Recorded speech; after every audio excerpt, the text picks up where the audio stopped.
అస్సాంలో కాంగ్రెస్ పార్టీ నుంచి తాజాగా రాజీనామా చేసినటువంటి మాజీ అధ్యక్షుడైనటువంటి భూపేన్ బోరా కాంగ్రెస్ అధ్యక్షుడు ఖర్గేకి, అట్లాగే రాష్ట్ర అధ్యక్షుడైనటువంటి గౌరవ్ గొగోయ్‌కి సంబంధించి కీలకమైన ప్రశ్నలు సంధించారు.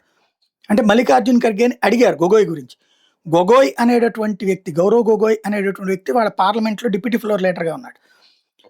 రాహుల్ గాంధీ తర్వాత పొజిషన్‌లో ఉన్నాడు.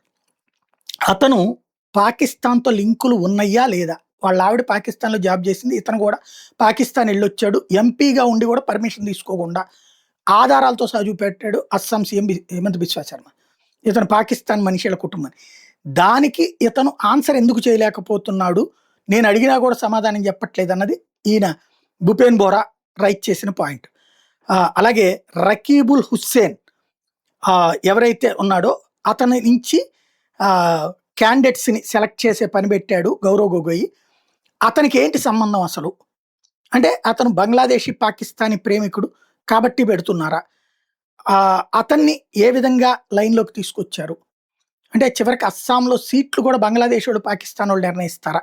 ఇది తను ప్రధానంగా ప్రొజెక్ట్ చేసుకొచ్చినటువంటి ప్రశ్నలు.